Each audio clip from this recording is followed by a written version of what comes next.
Although this will definitely attract strong opposition from many spiritual practitioners and religious followers, I must reveal the most deceitful aspects of this field. Let's first consider a question.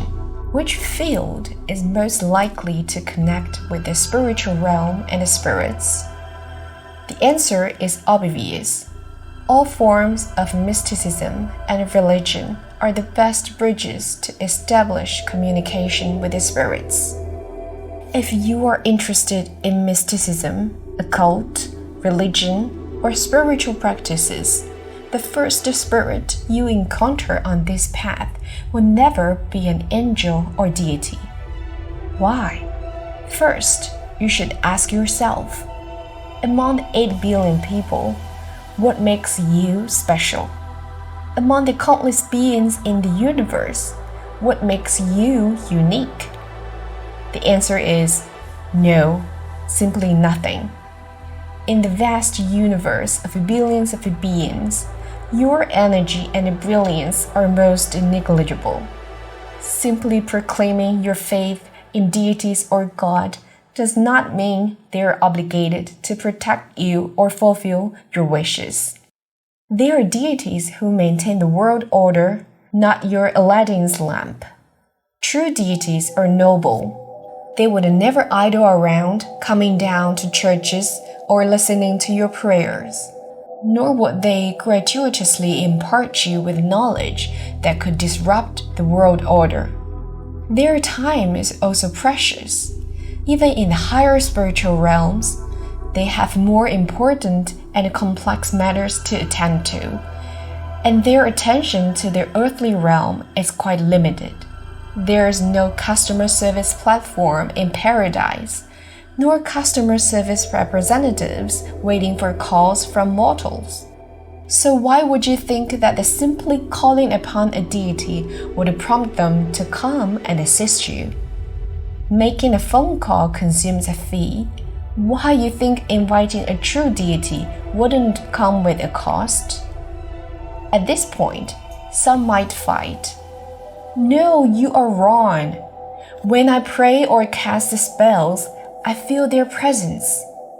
They respond to me, fulfill my requests, give me guidance, and even show me radiant visions in my mind. They even descend upon me, allowing me to feel a powerful energy flow. Let me ask you a question. Why can't powerful evil spirits do these things too? Why do you ignore their existence? Given some hints, displaying divine images in the mind or helping mortals accomplish trivial matters are all incredibly easy for these powerful spirits. In the cutthroat and deceitful spiritual realm, deceiving humans is not something that will be accused of a condemnation. Seeing so much occult and religion in the world should make you realize how many demons and ghosts are at work behind the scenes. If you are still hesitant to question your beliefs, you can examine yourself. Ever since embracing a new belief, has your health condition really improved? Have you encountered more good luck? Have the people and events around you become more harmonious? The answer is negative. For hundreds of thousands of years, the true deities have not come out to intervene or guide humanity. Any existing belief system today is untrustworthy. True deities do not actively respond to human prayers. The reason is quite simple. Deities have existed for billions of years, not to clean up the mess of human civilization, which is only 10,000 years old. True deities will only intervene when major upheavals occurred on Earth, and even then, not solely for humanity, but for all beings on Earth. In the contrary, those who are ever responsive to human requests are merely spirits who have ulterior motives. Only those powerful monsters and demons who need to feed on tremendous human life energy will proactively listen to and respond to people's requests. As I mentioned earlier, text and images can connect to the creator behind them. Human energy can be stolen unconsciously. In this world, many scriptures, doctrines, and spells are merely encrypted languages created by monsters and demons to attract followers. They establish their own communication rules, and followers summon them through unique runes, formations, rituals, and prayers. They will fulfill some manageable requests from followers to win their gratitude, trust, and dependence, thus establishing a long-term relationship. They may disguise themselves as angels and deities, recruiting the kind-hearted but naive masses. They may also openly admit to being devils like Satan, attracting those with greedy desires who don't care about right and wrong. But in the end, no matter the method, the result for humans is always the same.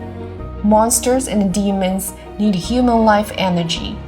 They need humans to transmit their energy through faith, needing a continuous flow of energy to cultivate themselves. Therefore, humans cannot gain any real benefits from this relationship. Their life energy will only decrease over time until their energy barrier collapses, and they become extremely vulnerable. So most spiritual practitioners who don't believe in evil or who refuse to go against their beliefs can ask themselves, has your body and mind become healthier?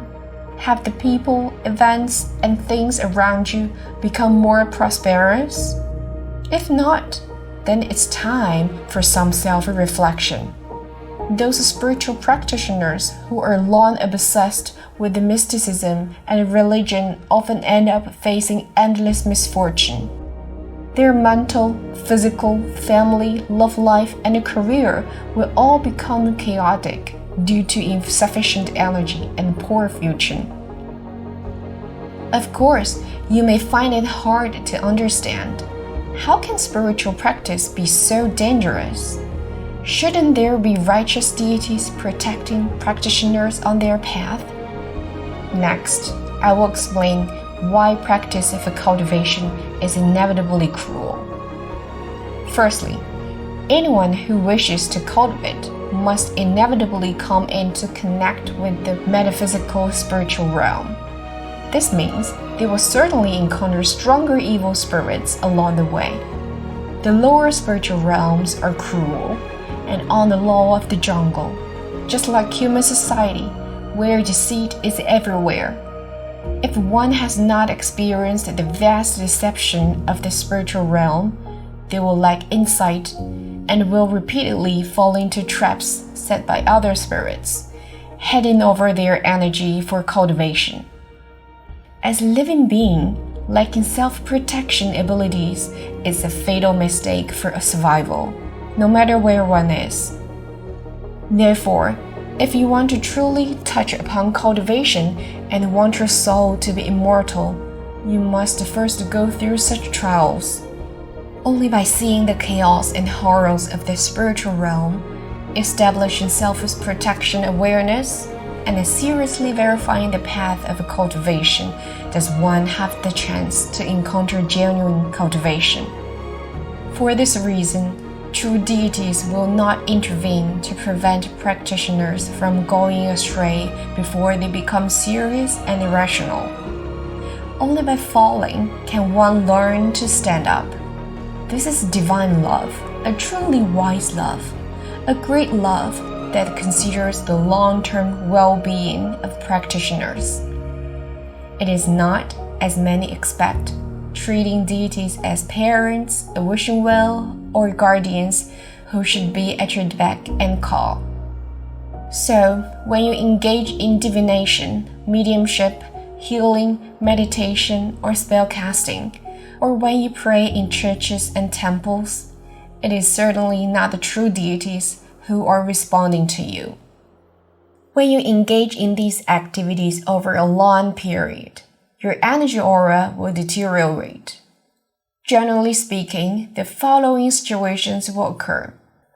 If you are an ordinary religious believer, mysticism enthusiastic, healer, medium, or astrologer, you will have some ghosts around you.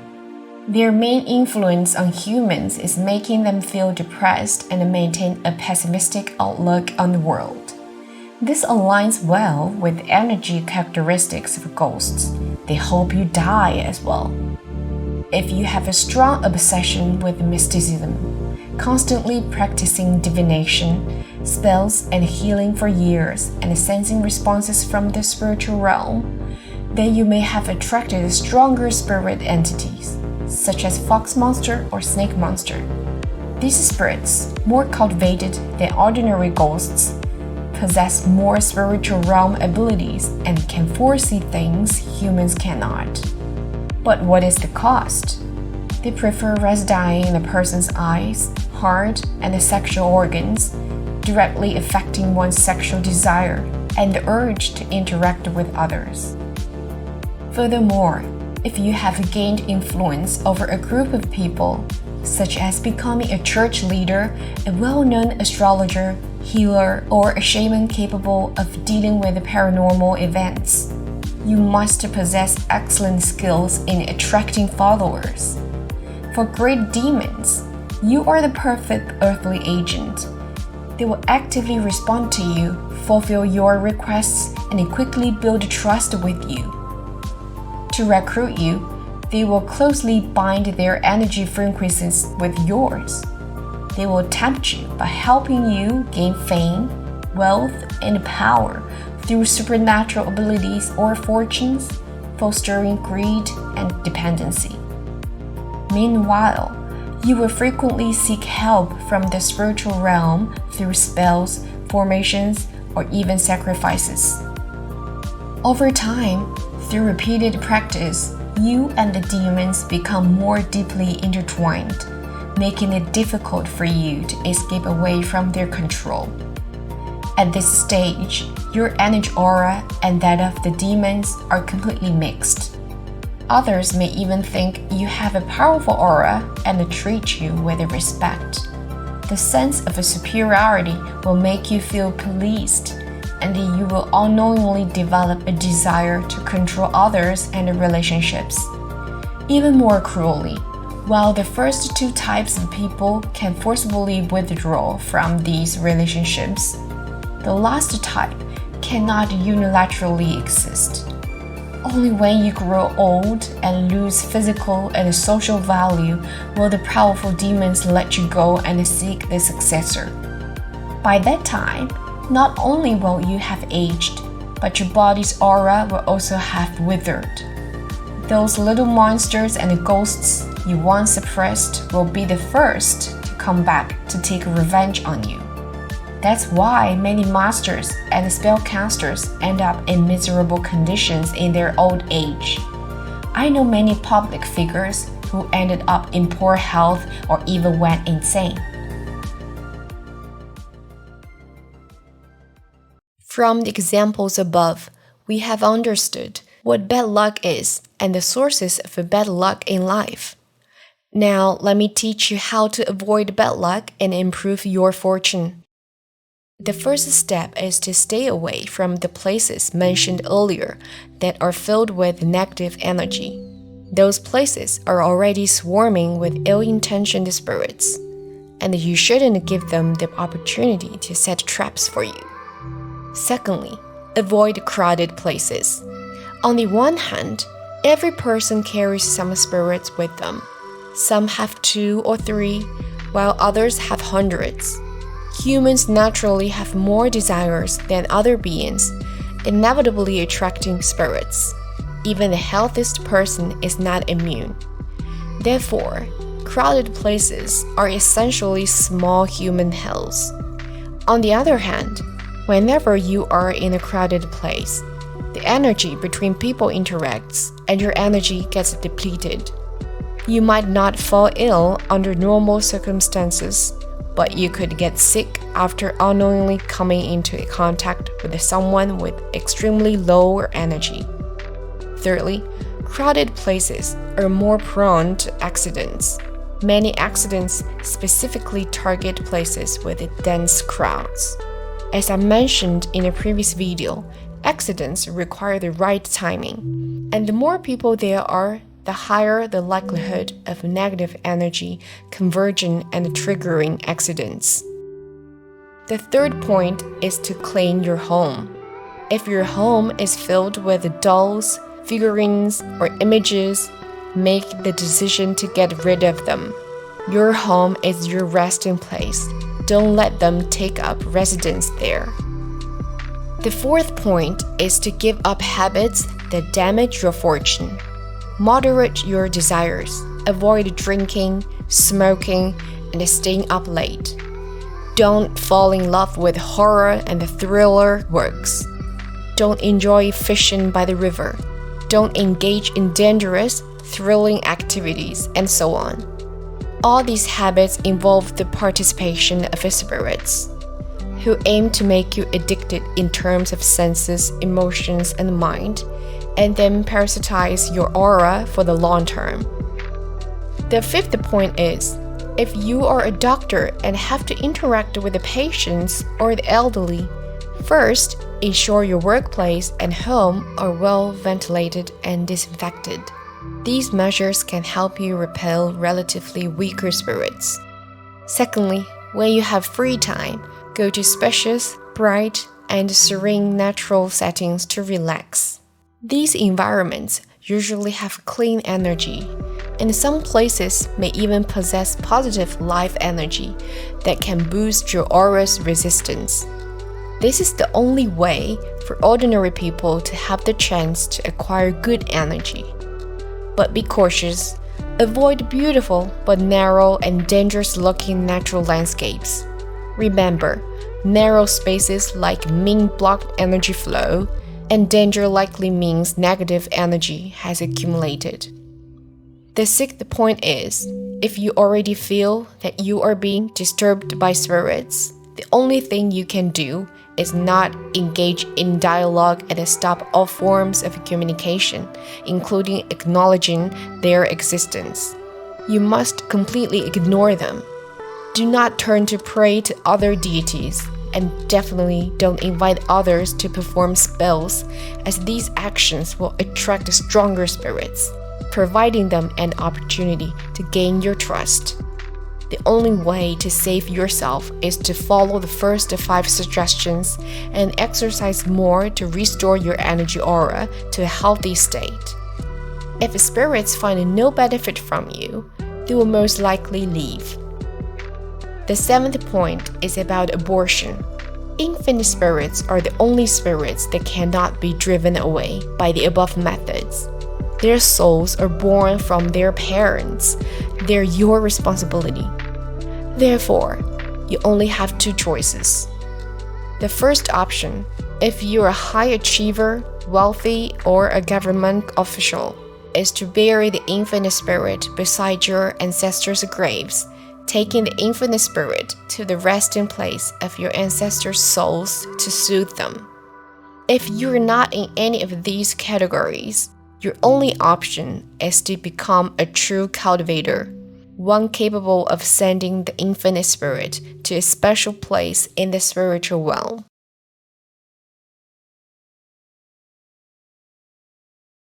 Now, let's discuss the most important part of this chapter. How can one truly break free from bad luck? The answer is simple. Become a true cultivator for immortality. As I mentioned earlier, the essence of fortune is the flow of energy. When you follow good energy, your actions and outcomes will be good. Conversely, if you constantly encounter bad energy, nothing you do can save you. So who can discern between good and bad energy? The answer is a true cultivator for immortality. A true cultivator has the ability to know where to find the pure life energy, distinguish between positive and negative energy, and avoid all negative energy flows and spirits. Only such a person can avoid bad luck and begin to learn how to control their own destiny. Those practitioners who believe they are on the right path, who think they are connected to the righteous deities, or who are immersed in the spiritual fantasy of light and love, if they cannot wake up in time and learn the real methods of cultivation, then when the calamity arrives, Mother Nature will not show any mercy. The only path left for them will be a dead end. Welcome to my channel. I come from the mysterious East and am an apprentice of the mortals. This time, I have descended from Kunlun Mountain to bring the true path of cultivation to the world. If you have interest in cultivation for immortality, contact me.